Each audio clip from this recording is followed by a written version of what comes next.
गंदगी के बीच युवा आरव कचरे में खोज करता है। उसके फटे हुए कपड़े उसकी आंखों में चमकते सपनों के विपरीत हैं।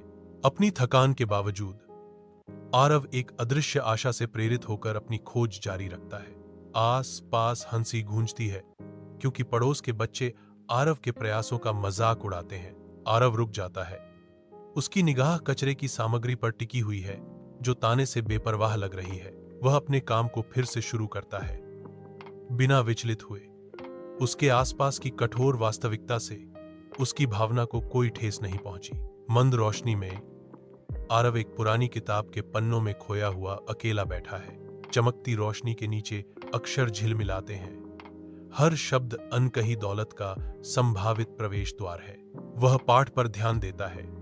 उसका दिमाग दौड़ रहा है क्योंकि वह भीतर छिपे खजाने की तलाश करता है।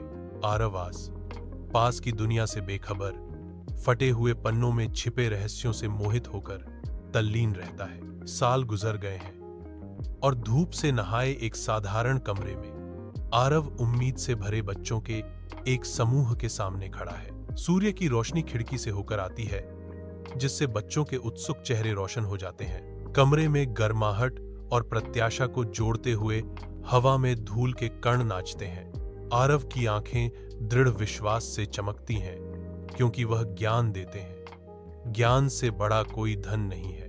बच्चों के चेहरे समझ से चमकते हैं।